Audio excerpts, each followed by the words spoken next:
우리가 신앙생활 하면서 이제 과거에는 이제 교회 오면 어떤 구경, 이벤트 하듯이 좋은 성가대, 심지어 오케스트라까지 있어서 좋은 연주 보고 또 좋은 설교 듣고 이제 이런 경우가 많았는데, 그래서 우리가 예배를 회복하자 그러면 이제 주로 그걸 많이 생각한단 말이죠. 예배 전에 찬양 많이 하고 또 성가대가 잘하고 또 악기도 전문가들이 와서 연주하고 또 목사님이 잘 짜여진 설교하고 와서 다 보고 이제 은혜 받았다고 그랬는데, 사실 예배를 회복한다는 건 그런 건 아닙니다. 그건 일종의 여러 가지 중에 하나일 뿐이죠. 왜냐하면 신약성경은 예수님이 그런 예배를 한 번도 말씀한 일이 없어요. 그건 사람들이 생각해낸 것일 뿐이지, 예수님이 어디 자리를 마련해가지고 많은 성가대를 앞세워서 찬양하고 그렇게 보여주고 그런 것은 없거든요.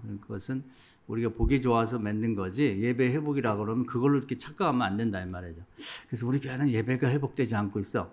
그게 예배가 회복되는 게 아니고, 하나님의 생각은 우리 일상생활이 이제 신앙적으로 변하는 거예요. 그러니까 우리가 또 착각하는 것 중에 한 가지는, 우리가 신앙을 위해서 사람이 있는 게 아니거든요. 사람을 위해서 신앙이 있는 거고, 또 우리의 행복한 삶을 위해서 신앙이 있는 거지, 우리 행복한 삶을 다 포기하고 이제 신앙생활을 위해서 우리가 다 헌신하라 그런 건 아니거든요. 그래서 어떤 분들은 폐쇄 소도원에 들어간다. 그럼 우리 감리교에도 그런 분이 있었는데, 제가 은퇴하면서 폐쇄 수도원에 들어간다고 여러 광고하더니 몇 달도 못해서 나와 돌아다니더라고. 그러니까 그게 너무 할 수 없는 것을 만들어 가지고 재산 다 바치고 같이 들어와서 여기 들어가서 죽어서 나오자. 그거 본인은 대단히 거룩한가 그러지만 주님이 그런 말씀 안 했거든요. 폐쇄 수도원 만들어가지고 거기 들어가서 죽어서 나와라. 그런 얘기 안 했단 말이에요. 또 우리 지방에도 그런 유행한 일이 있는데, 24시간 예수님만 생각하고 바라보라. 그것도 이제 어려운 얘기죠. 그것도 할 수 있으면 좋은데, 어떻게 일상생활에서 주부들은 밥도 해야 되고 어디 가기도 해야 되고, 또 남자들은 또 어디 직장도 나가는데 어떻게 그걸 할 수가 있어요. 그러니까 그런 것들을 너무 이제 못해서, 내가 그걸 못해서 나는 신앙이요 형편없구나, 그렇게 생각할 필요가 없는 거예요. 우리 생활 하나하나 살아가면서 각자가 이제 닥친 문제가 다르거든요. 거기서 어떻게 신앙인이 하나님의 도움을 받아서 이걸 평화롭게 풀어나가서 행복한 삶을 영위할 건가, 그것이 가장 중요한 겁니다. 최근에 하나 예를 들려고 하는데, 제가 잘 아는 그 목사님이 저쪽 시골에서 목회를 하는데, 페이스북에 가슴 아픈 내용이 올라왔어요. 뭐냐면 아들과 딸이 있는데, 딸을 제가 본 일이 있습니다. 그런데 아들이 아주 잘생기고, 그런데 약간 그 자폐증이 있더라고요. 자폐증. 그래서 이제 어릴 때도 계속 어디 다니면서 이렇게 교육을 시키고 그랬는데, 그게 쉽게 낫지를 않죠. 근데 이제 그런 특수학교를 보낼 정도는 아니니까 정상적인 이제 초등학교를 보냈는데 한 4학년쯤 되는 것 같아요. 3학년, 4학년. 근데 이제 엊그저께 이제 지난주죠. 그 학교 선생님한테 문자가 왔대. 뭐냐면 이 아이가 6학년 형의 엉덩이를 만졌다는 거예요. 그러니까 요즘에 하도 성추행 문제가 많이 나와서 애들끼리도 그런 게 있나 봐요. 그래서 그 6학년 아이가 선생님한테 이제 일렀나 보지. 얘가 내 엉덩이를 만지고 성추행 같은 걸 했다고. 그 말이 이제 애들끼리 뭔 짓을 못하겠어. 그런데 이제 벌써 성추행하면 이게 너무 그런 것 때문에 이 사회가 말이 많고 탈이 많다 보니까, 이게 어릴 때 그런 얘기를 들으니까 부모가 충격적이죠. 문자가 왔으니까. 그리고 사과하라고. 그래서 이제 갑자기 밥 먹다 말고 그런 문자를 받아갖고 그냥 황당해갖고, 우리 애가 또 약점이 있으니까 얘가 큰 잘못했나 그러고 무조건 잘못했다고 빌었다는 거예요. 그래서 넘어갔는데, 이제 그 아이한테 이제 화가 난 걸 이제 이렇게 놀란 가슴을 좀 진정시키고 물어봤나 봐요. 네가 그렇게 형들 엉덩이를 만지고 그랬냐 그러니까 아니라는 거야. 애가 자기가 이제 운동장을 가는데 6학년 형들이 자기 팔을 붙잡고 못 가게 하고 가려고 하니까 주먹으로 배를 때렸다는 거야. 얘가 맞은 거야. 근데 선생님이 확인도 안 해보고 얘가 약간 좀 자폐증이 있다 그러니까 걔에게 다 얘가 잘못 있겠지 이렇게 지레짐작을 하고 그렇게 한 거니까 그 부모로서는 그 아들 얘기를 듣고는 막 어떻게 견딜 수가 없는 거예요. 근데 이게 해결하기 어려운 게 그렇다고 해서 따지면은 따져도 될 문제도 아니고 그 뭐 애들 얘기를 어떻게 뭐 그렇다고 경찰서 고발하겠어요. 그러면 이제 그 학교 못 다닙니다. 그래서 제가 다 막 가슴이 두근거리고 화가 나더라고요. 어떻게 하지 이걸? 그리고 이제 불행이라는 건 한 번 오면 한 번 끝나는 게 아니고 계속 되거든요. 또 애들이 얕보게 되면은 또 때리고 못 살게 하고 그럴 수가 있으니까 그렇다고 아이를 데리고 어디 이사 갈 수도 없는 거고 정말 답답한 노릇이더라고. 그래서 제가 그 얘기를 듣고 저도 잠이 잘 안 오더라고. 그래서 기도하면서 야, 어떻게 내가 도와줄 길이 없나 그러다가 이걸 그렇게 보복하고 뭐 또 가서 부모가 따지고 그래서 될 문제가 아니니까 우리 하나님 말씀을 붙들고 기도를 하자. 그래서 그 로마서 10장에 보면은 주의 이름을 부른 자는 구원을 얻고 주를 믿는 자는 부끄러움을 당하지 않으리라 그런 말씀이 있어요. 주의 주를 믿는 자는 부끄러움 당하지 않으리라. 한번 따라서 해볼까요? 주를 믿는 자는 부끄러움 당하지 않으리라. 그 말씀이니까 저도 가끔 어디 곤란한 자리에 갈 때가 있으면 꼭 이 말씀을 묵상하고 기도하고 갑니다. 그래서 이 아이를 하나님이 그런 아이를 주셨으니 또 다 뜻이 있지 않겠냐. 그래서 그걸 뭐 부모라고 분노를 갖고 해결할 문제가 아니고 하나님 도와주셔야 되니까 하여튼 이 말씀을 믿고 나도 많은 은혜를 받았으니까 앞으로 평생이라고 하면 너무 기니까 초등학생이니까 대학교 들어갈 정도로 10년을 생각하고 아침 저녁으로 꼭 이 말씀 붙들고 기도하라. 어차피 자식을 위해 기도하는데 막연히 기도하기보다는 히브리서 4장 2절에 보면 말씀에 믿음을 붙여서 기도하면 유익하다고 했으니까 꼭 기도하자고. 뭐 매일은 몰라도 나도 시간 될 때마다 생각날 때마다 기도하겠다. 그렇게 해서 위로도 주고 그렇게 약속을 했습니다. 이제 하나님이 역사하실 거예요. 할렐루야. 그러면서 바라보자. 10년만 하면 오히려 이 아이가 정말 이 자폐가 약간 있는 애들이 어떤 천재성을 또 갖고 있다는 거거든요. 다른 어떤 면에서 집중력도 있고 남다른 아이가 될 거다. 믿음을 갖고 기도하자. 그렇게 권면을 했습니다. 그러니까 또 이제 마음이 풀리더라고요. 그 속이 상하죠. 그러니까 살다 보면 그 집은 이게 문제고 또 우리 성도님들은 가정마다 또 나름대로 자기만 갖고 있는 문제가 있단 말이에요.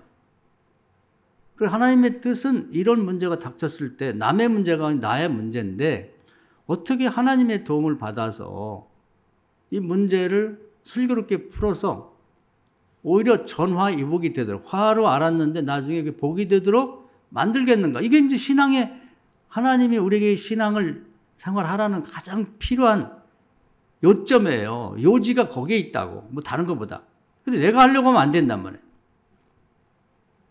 이제 우리 과거에 이제 다 잊혀지기도 했는데 우리 바로 옆에 건물에 그 백향목 교회라는 교회가 있었어요. 근데 그 교회 목사님이 아주 지금 생각하면 키가 180은 되나 봐. 보통 사람보다 훨씬 크고 인물도 좋고 아주 몸집이 좋은 분이 있었어요. 근데 아마 그 집 아들이 중학교 다니는데 그 학교에서 뭐 이 아이는 무슨 뭐 자폐가 있고 그런 건 아닌 것 같은데 좋지 않은 아이들한테 매를 맞은 것 같아요. 그래갖고 아버지한테 그 얘기를 하니까 아버지가 화가 나갖고 혈기가 많으신 것 같아.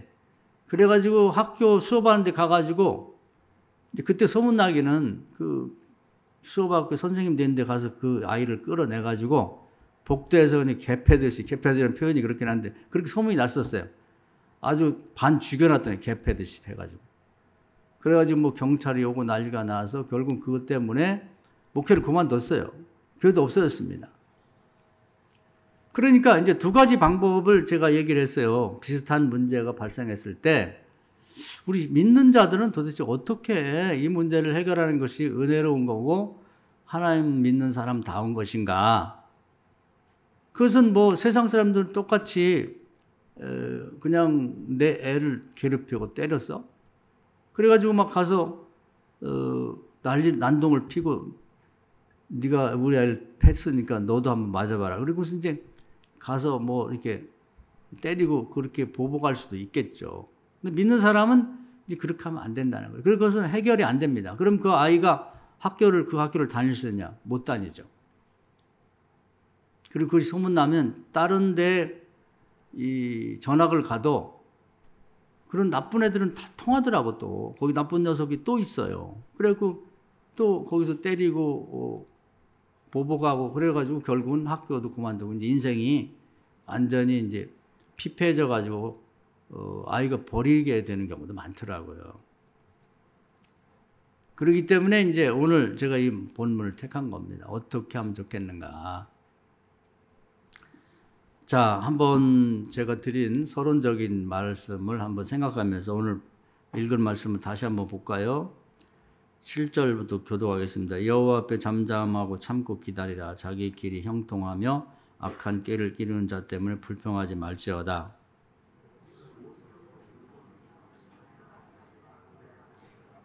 진실로 악을 행하는 자들은 끊어질 것이나 여호와를 소망하는 자들은 땅을 차지하리로다.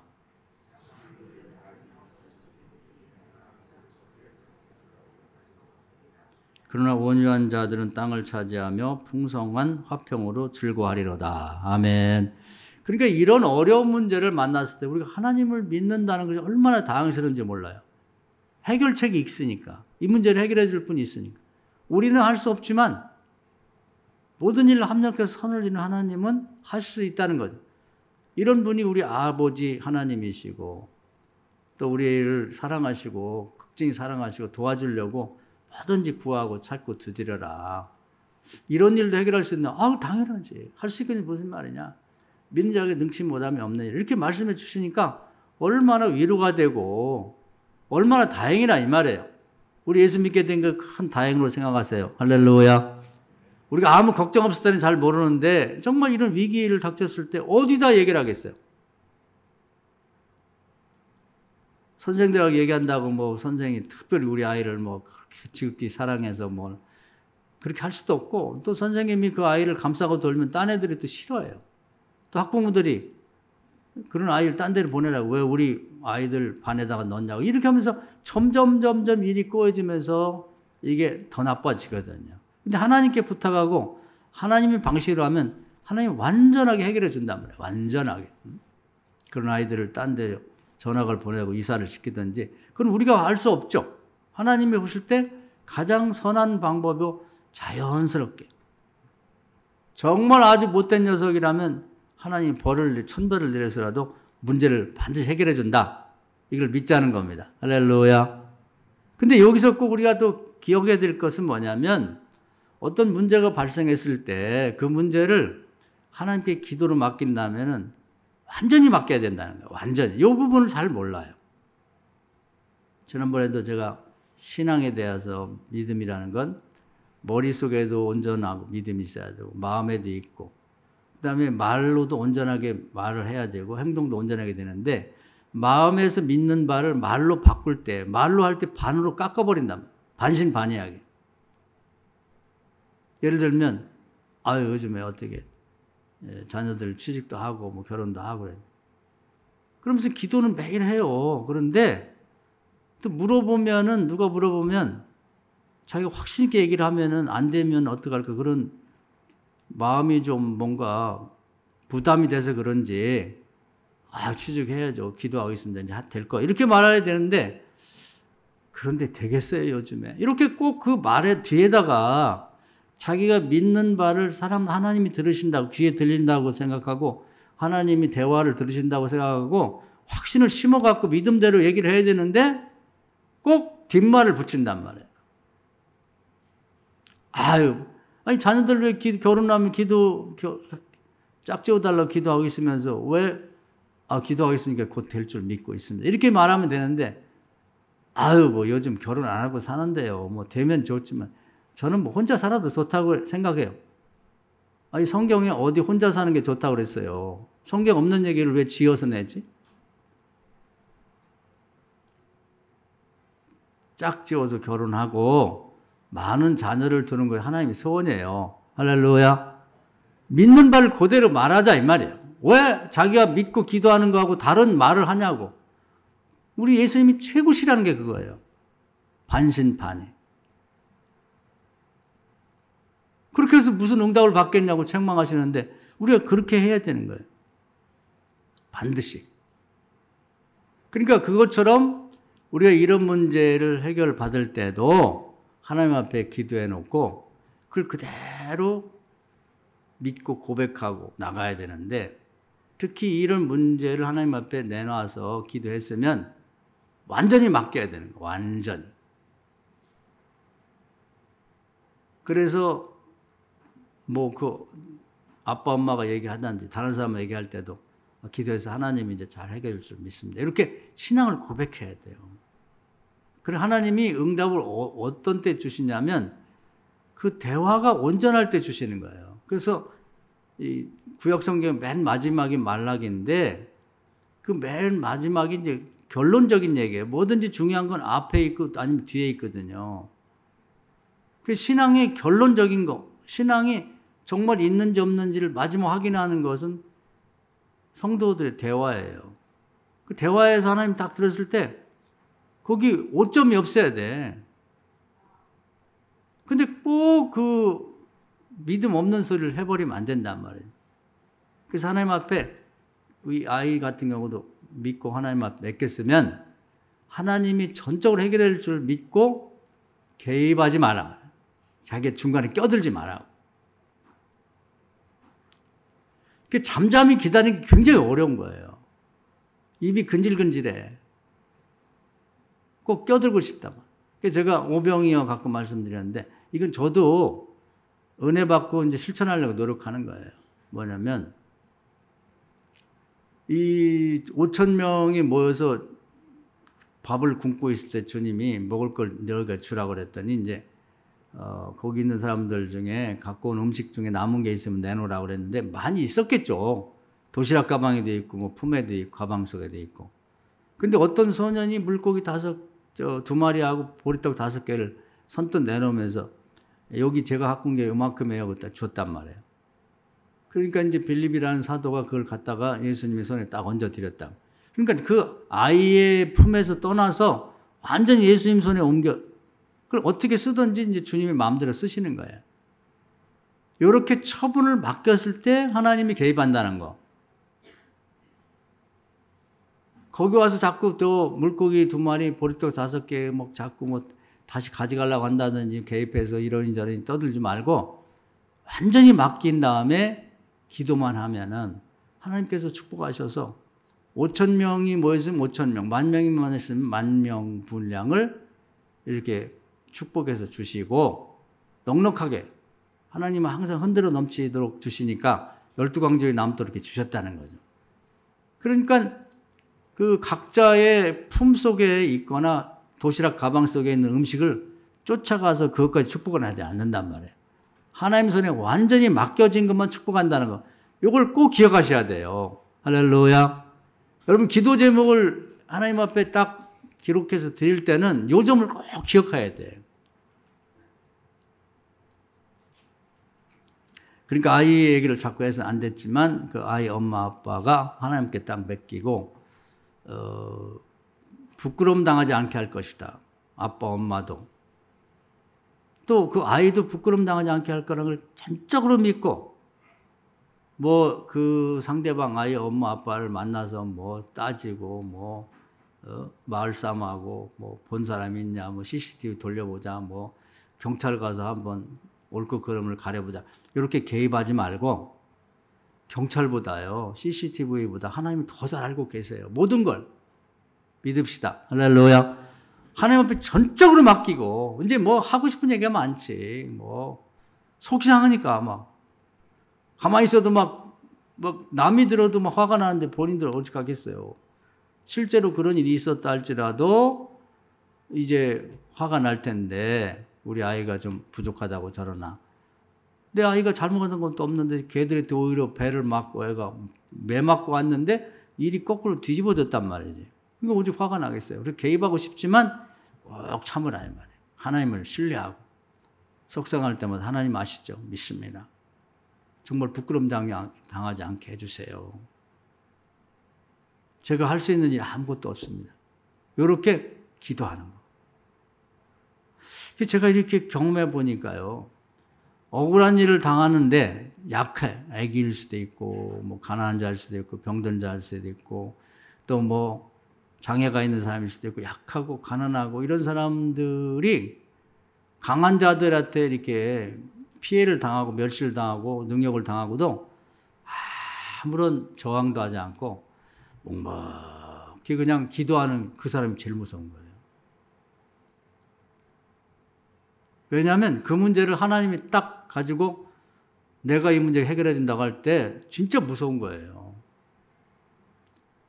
그래서 우리가 성경에 이렇게 여러 가지 이 사건들이 나오는데 저는 제일 무섭게 봐야 된다고 생각하는 게 뭐냐면 예수님이 죄도 없이 잡혀가고 모욕당하고 그리고 이제 십자가의 처형을 받으러 가는데 결과적으로 우리가 큰 은혜를 입었습니다만 그 예수님 자신을 보면 굉장히 불행한 일이죠.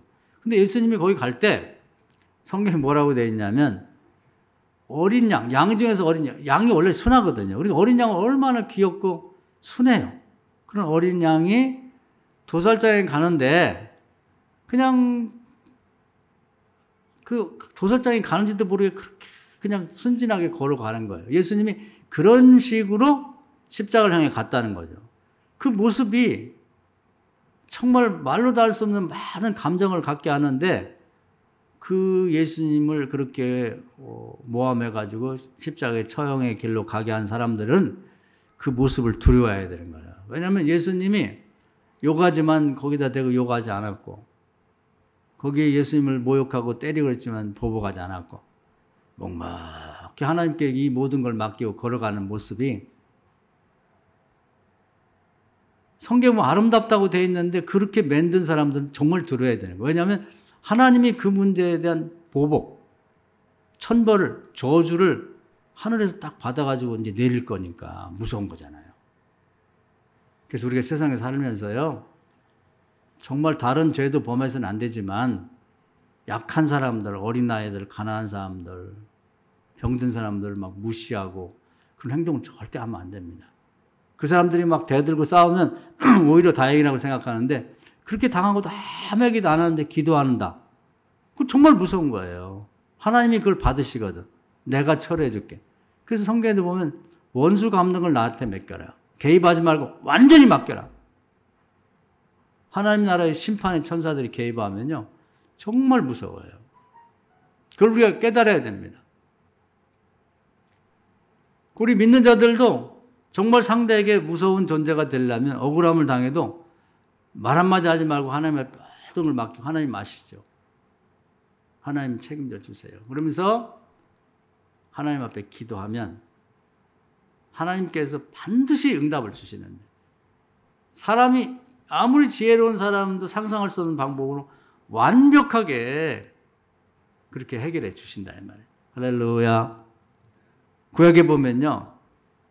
그런 예가 있습니다. 국가적으로도 그렇고 개인적으로도 그런데 그 기브온 족속 얘기를 가끔 제가 드렸죠. 기브온이 이스라엘 백성이 가나안 땅을 점령할 때 7족속들이 있어요. 7족속. 근데 이제 그 족속들이 다 연합을 해갖고 이제 이스라엘 백성과 싸우려고 하는데 그중 기브온 족속이라는 사람들은 가만히 들어보니까 싸워봤자 상대가 안 되는 거예요. 왜냐면 그동안 이렇게 이스라엘 백성이 전쟁에서 항상 이겼고 그들이 믿는 하나님이 워낙 전능하신 분이기 때문에 하나님이 도와주니까 이길 수가 없잖아요. 그래서 뭐 싸우고 다치고 죽고 그러느니 우리 항복하고 당신의 노예로 살겠습니다. 그러니까 우리가 반역만 안 한다면 우리 해코지 하지 말고 같은 민족으로 도와주십시오. 이렇게 해서 이제 잘 살았어요. 성경을 보면 한 번도 그 사람들이 뭐 반역을 일으킨다든지 저항을 한다든지 못된 짓 한 일이 없거든요. 잘 지냈는데 사울왕 때 와가지고 아마 뭐 실제로 그 사울왕이 이제 자기 사위이자 다윗을 죽이려고 막 쫓아냈는데 뭐 거기 성경에 보면 기브온 족속이 다윗을 도와줬다는 얘기는 없어요. 근데 아마 오해를 했을 수도 있는 것 같아.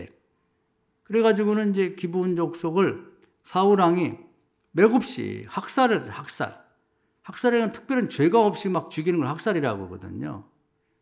그래가지고 이제 학살을 당했는데 워낙 막 그때 이 철권 통치라 그러죠. 말 안 들으면 무조건 죽이고 뭐 확인도 안 해보고 이런 그런 이제 못된 정치를 사울왕이 했거든요. 그러니까 뭐 얘기도 못하지. 뭐 억울하다고 얘기했다는 오히려 더 많이 보복당할다니까.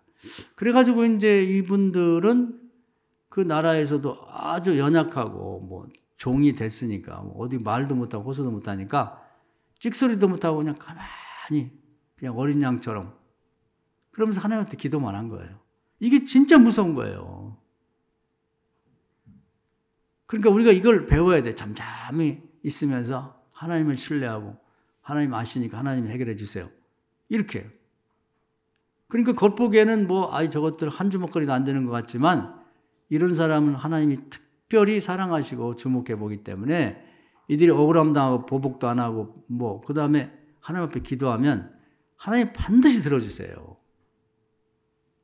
그런데 이제 왕이 바뀌어가지고 이 다윗 왕이 됐는데 나라에 3년 동안 비가 안 오는 거예요. 가뭄이 들고.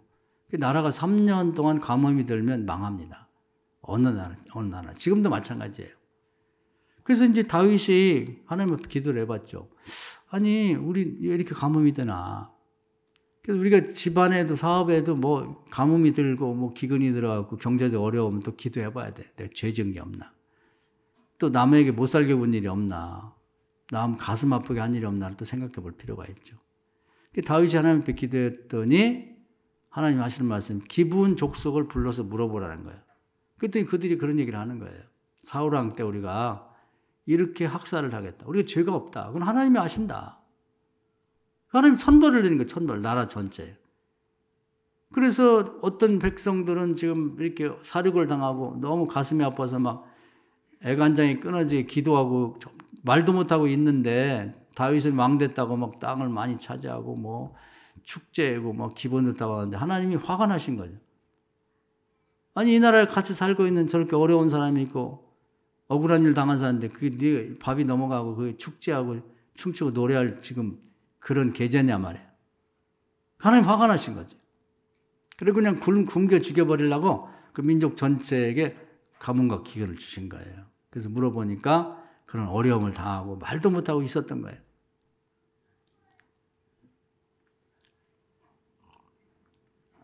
그래서 이제 다윗은 요즘도 그런 거죠. 어려움 당하고 나면 뭐 이제 보상한다고 그래서 이제 물질 보상을 할 테니까 얼마면 되겠냐 뭐 이런 얘기죠. 그랬더니 그들이 하는 얘기. 우리는 뭐 돈 받으려고 하는 게 아닙니다. 우리가 이렇게 학살을 당했으니 무지하게 많이 죽은 것 같아요. 그런데 그 사울왕의 가족이 남아있는 자들을 우리에게 7명만 달라고. 그럼 우리가 그들을 우리 손으로 죽이겠다고. 그러니까 한이 맺힌 거예요. 그랬더니 안 줄 수가 없는 거죠. 왜냐하면은 그것이 아니고는 그 사람들이 그 어떤 한을 풀질 않으니까 기도를 중단하지 않으니까 이 억울함을 당하고 계속 기도하는 사람이 정말 무서운 거예요. 그래서 할 수 없이 다윗이 이제 가족들을 찾아보니까 뭐 그 사울왕의 아들들은 이제 전투에 길보아라는 전투에 다 죽었고 손자하고 외손조가 남아 있어요. 그래서 이제 그들 손자 외손조가 무슨 죄가 있겠습니까? 조상 잘못 만난 탓이지. 7명을 데려다가 줬더니 이제 죽였죠. 그래서 그 집안이 거의 멸족이 되다시피 했어요. 그래서 정말 끝까지 남을 어렵게 한 사람들 그런 일을 당하고 나서 보복하거나 싸움하지 않고 끝까지 이제 숨을 지겨가면서 하나님 앞에 울며 기도하면 반드시 하나님이 보복을 해주신단 말이에요. 문제를 해결해 주신다고. 그 대목이 참 보면은 슬프기도 하고 야 정말 죄라는 게 무섭구나 그런 생각을 하게 되는 거죠. 그래서 우리 믿는 자들이 그 억울함을 당했을 때 해결하는 방법은 내가 해결하려고 개입하지 말고 하나님께 딱 맡기고 거기에 대해서 어떤 불평과 불만도 하지 말고 하나님이 완벽하고 돌이킬 수 없는 방법으로 해결해 준다는 걸 믿으시고 기도하세요. 할렐루야. 여러분이 지금까지 살아오면서 여러 가지 어려운 억울한 일 당하는 사람도 있을 거예요. 돈을 꿔줬는데 뭐 갚지도 않고 오히려 외만 소리 하고 돌아다니고 그까지 그 돈 꺼주고 어지간히들 괴롭힌다는 동 뭐 부도를 일으키고 돌아다니면 어디 가서 뭐 잘 먹고 지는 잘 살고 이런 존재들이 있어요. 근데 지금 뭐 어떻게 할 수가 없는 또 어렸을 때 뭐 요즘 학폭도 나고 뭐 그런데 그런 폭력을 당하고 그래갖고 막 마음속에 막 소위 트라우마가 있어가지고 막 이렇게 계속 고통도 당하고 그 생각이 나면 잠도 안 하고 그런 경우도 있을 수 있거든요. 근데 그 얘기를 하지 마세요. 이제 다른 사람들에게 하지 말고 하나님 앞에 하시라고. 하나님 앞에. 그럼 하나님이 완벽하게 사람으로서는 도저히 해결할 수 없는 방법을 해결해 주십니다. 할렐루야. 어떻게 해결할지는 걱정할 필요 없어요. 하나님은 방법이 다 있어. 우리는 방법이 없죠. 하나님 방법이 있다. 그래서 포기하지 말고 그러면 포기를 하게 되면 여러분이 시험이 되는 거야. 왜냐면 아니 내가 예수 믿는데 왜 나 이런 억울한 일을 당하고 그걸 받지도 못하고 해결도 못하고 예수 믿는다고 아무 소용없다. 기도를 안 했잖아요. 하나님한테 안 맡겼잖아. 잠잠히 기다리며 기도를 해보세요. 할렐루야. 신앙생활엔 그런 거야. 내가 억울한 일을 당했다. 우리 자식이나 손주 억울한 일을 당했다. 나에게 답답한 일이 생겼다.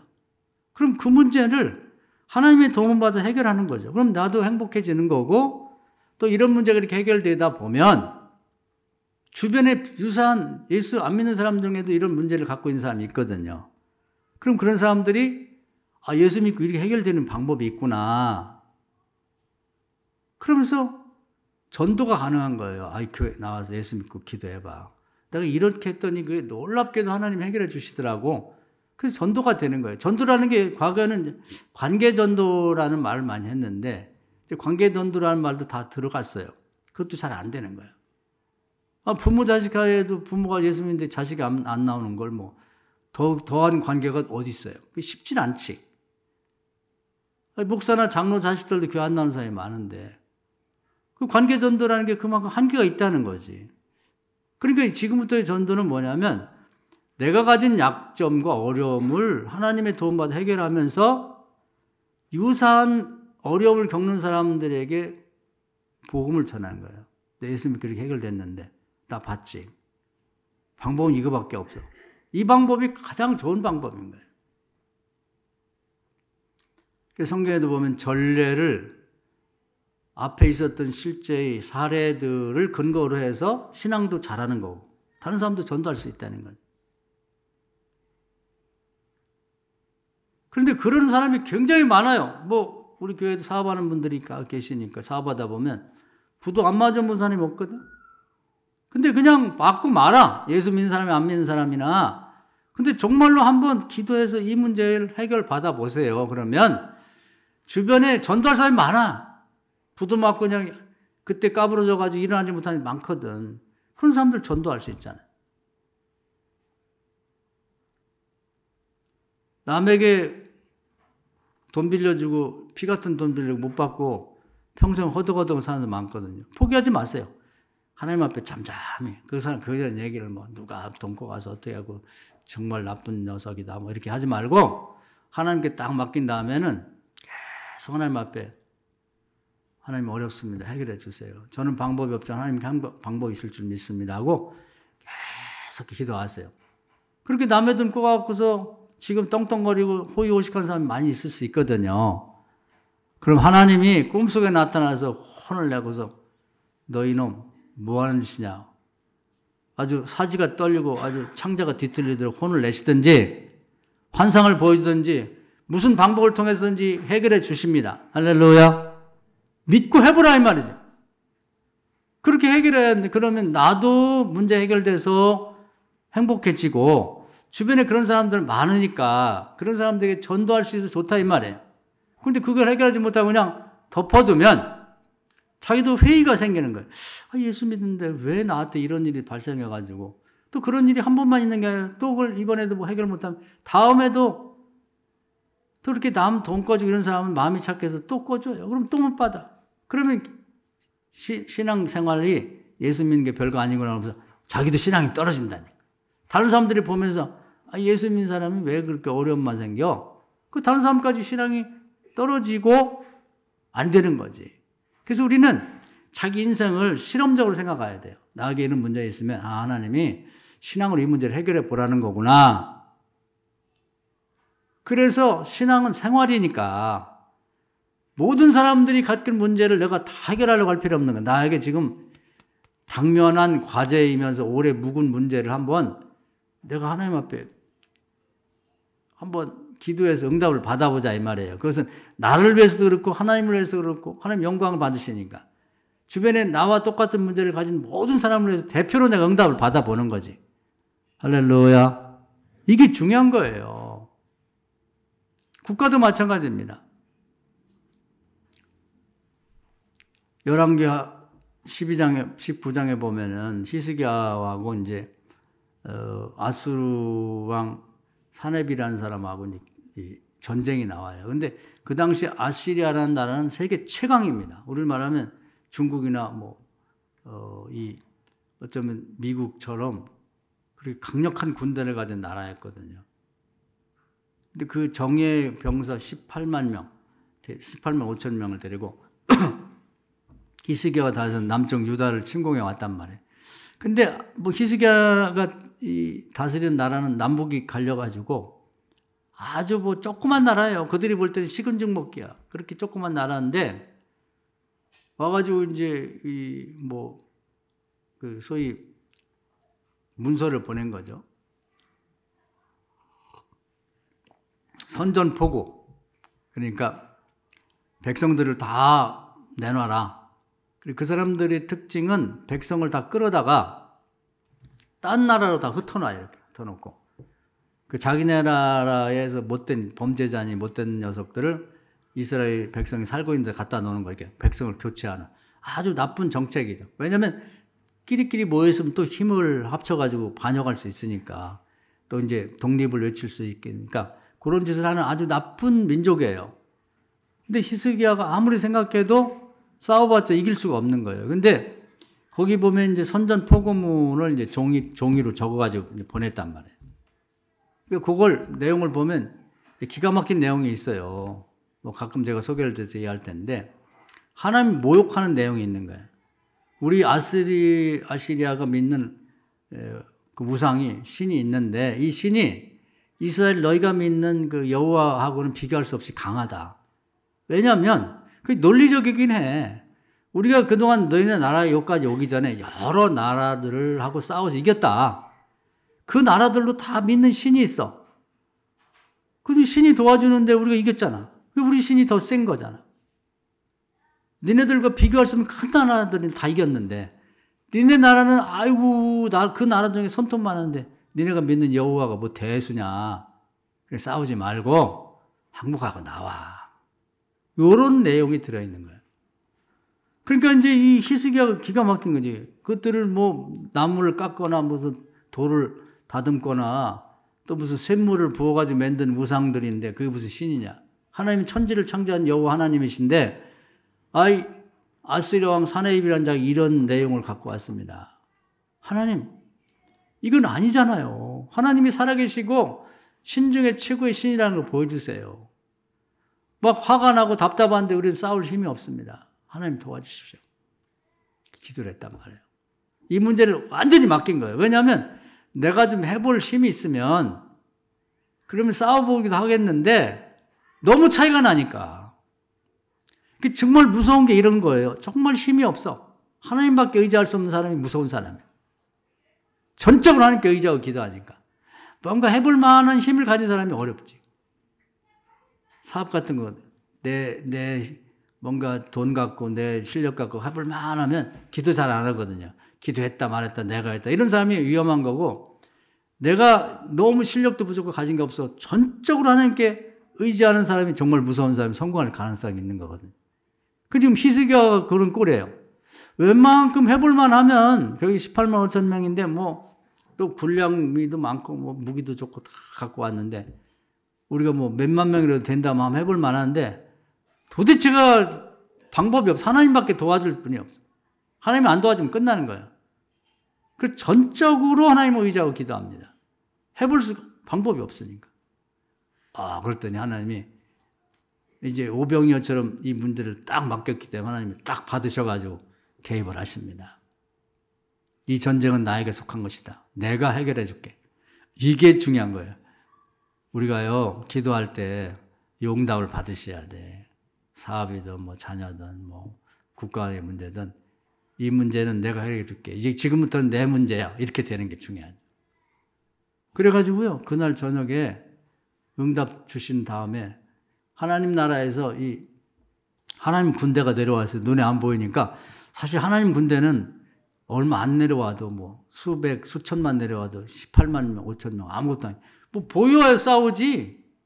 안 보이는데 그냥 하나님의 나라에서 천사들, 심판의 천사들이 와가지고 그날 저녁에 18만 5천 명을 다 송장 만들어 버렸어요. 할렐루야. 하나님이 해결해 주면 무서운 거예요. 히스기야와 그 신하들과 백성들은 너무나 무섭고 자기들이 힘이 없다 보니까 그냥 하나님만 의지하고 기도하고 그냥 잠잠히 처분을 기다리면서 기다린 거예요. 조용하게 기도하면서. 야, 우리 이걸 배워야 돼. 중간에 껴든다는 게 방법이 그런 거죠. 그 당시에는 이제 뭐 돈을 좀 모아가지고 옆에 나라 가가지고 원군을 요청해서 그 당시 뭐 애굽이라든지 이런 나라 가가지고 돈 주고 군인 좀 보내달라. 용병을 하는 거지. 그런 게 이제 자기가 해보려고 하는 거지. 그것도 돈이 그래야지 하는 건데, 그 아무것도 없을 때는 그것도 못하지. 그냥 납작 엎드려서 그냥 하나님 처분만 기다리고 잠잠히 하나님이 개입할 때까지 기다리는 거. 이게 최고예요. 할렐루야. 우리 성도님들 올해도 기도 제목 나고 작년도 있었잖아요. 작년, 재작년, 그 재작년. 그때도 했는데 안 된 문제 있잖아. 어떻게 하실 거예요? 하나님께 딱 맡기세요. 억울한 일도 맡기고 응답받을 일도 맡기고 기도한 다음에 그 문제에 대해서 입을 다물고 하나님만 바라보고 기도하시란 말이에요. 잠잠하게. 그 문제 때문에 부끄러움 당할 일이 없을 거예요. 남들이 웃음거리 될 일이 없을 거예요. 하나님 해결해 준다니까. 할렐루야. 국가적인 문제도 해결해 준단 말이에요. 기분 족속, 한 족속의 문제도 해결해 준다고. 한 개인의 문제도 해결해 주는 거예요. 그래서 우리 신앙생활이라는 것은 무슨 이벤트를 하고 뭐 교회 와서 무슨 화려하게 예배드리는 거 구경하고 그런데 포인트가 있는 게 아니라 그건 또 예배를 잘 드려서 하나님 영광 받으셔야 해야 되겠지만 중요한 건 한 사람 한 사람 개인의 가정생활과 가정 안에서도 개인 자기의 문제를 하나님 앞에 내놓고 도움받아서 그 도움을 응답받아서 얼마나 기뻐요. 천국 같지. 그걸 보는 걸 하나님 좋아하시는 거야. 하나님 뭘 좋아하시느냐. 문제투성이인 사람들이 다 모아가지고 뭐 그냥 걱정투성이에 그냥 예배드리고 찬송만 하는 게 아니라 실제 생활 속에서 그거 한 가지 한 가지 응답받은 다음에 너무 하나님 감사해요. 진심에서 우러나가지고 또 병원에 가서도 못 고친다는 질병이 그냥 예배 드리는 동안에 또 믿음으로 완전히 아팠는데 병원 가서 가보니까 없어졌다. 말로 다 할 수 기쁘죠. 저도 얼마 전에 얘기했습니다만 저기 고관절이 이 실핏줄이 다 없어져가지고 고관절이 뼈가 썩는다. 그 생각을 해보세요. 썩는다는 말 자체가 너무 충격적이잖아요. 그게 누구한테 얘기할 수도 없는 거고 또 남들이 같이 어디 걸어가면 어기저기 되어가면 이거 80 너희네 저는 왜 그렇게 걸어와요? 빨리빨리 좀 오지. 그렇다고 뭐 내가 나 이거 아파 내 고관절이 썩고 있어. 그런 얘기 할 수도 없잖아요. 그런데 하나님은 애로 깨끗이 낫고 나니까 너무 감사해요. 할렐루야. 의사가 35년 만에 이런 경우는 처음 봤다고 그러고.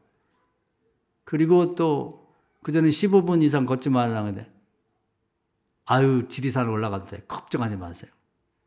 사실 지리산 올라가도 될 정도인데 제가 교통사고도 나가지고 요즘 좀 치료 중에 있으니까 못 가서 그렇지. 사실은 고관절은 싱싱합니다. 사진을 보니까 실핏줄이 하나도 없었는데 거기에 실핏줄이 그냥 거미줄처럼 하얗게 이렇게 다 소복하니 생겼다 이 말이에요. 할렐루야. 여러분이 느끼지 못한 그 감격은 저에게 있는 거예요. 그래서 저것처럼 고관절 병에 걸린 사람들 병원에 가면 현대의학으로는 못 고친다. 그냥 쓰다가 좀 지나면 인공관절 하세요. 인공관절은 10년 씁니다. 10년 때 두 번째 관절을 바꿔 낄 때는 죽을 수도 있으니까 기억하세요. 딱 그 얘기 하는 거예요. 어디 가든지 그 얘기 합니다. 근데 하나님은 뭐예요? 무슨 얘기를 하는 거야? 하나님 창조하신 하나님인데 하나님 고쳐주면 고쳐주는 거지. 할렐루야. 저도 이게 아플 때 잠잠히 기도만 했어요. 뭐는 누구한테 뭐 얘기한다고 뭐 자랑거리도 아니고 뭐. 그렇기 때문에 유사한 병에 걸린 사람들이 제가 자신 있게 얘기를 하거든요.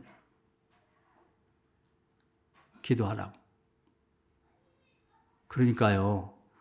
이게 신앙생활이라는 게 그런 구체적인 생활 속의 문제를 만났을 때 그 문제를 해결받고 나도 기쁘고 나하고 비슷한 사람이 많아요. 그런 사람들에게 복음을 전하는 거지. 예수 믿고 내가 이렇게 됐다. 당신도 예수 믿는 수밖에 없다.